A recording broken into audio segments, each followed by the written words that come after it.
আগের মিনি ব্লগে তোমরা দেখেছিলে যে আমরা মূর্তিতে একটা রিসোর্টে ছিলাম। তো hello people, welcome to another mini blog.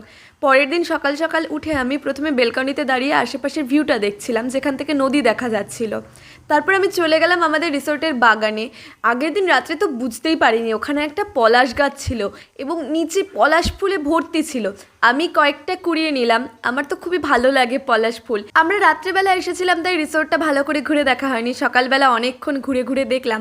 তারপরে আমরা সবাই স্নান করে রেডি হয়ে নিলাম, কারণ আমাদের একটু পরেই বেরোতে হবে।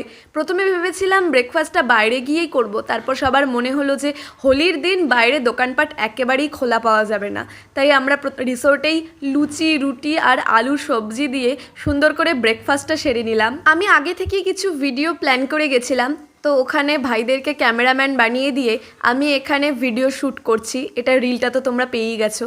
তারপর আমরা সবাই মিলে গাড়ি করে বেরিয়ে পড়লাম। কোথায় যাব ভাবতে ভাবতে সবাই মিলে ডিসাইড করলাম এত কাছে যখন এসেছি চলো লাভা থেকেই ঘুরে আসা যাক। তাই আমরা গরুবাথান হয়ে রওনা দিলাম লাভার রাস্তায়।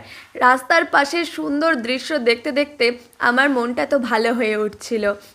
তো বাকিটা আসছে পরের পার্টে, ততক্ষণের জন্য বাই।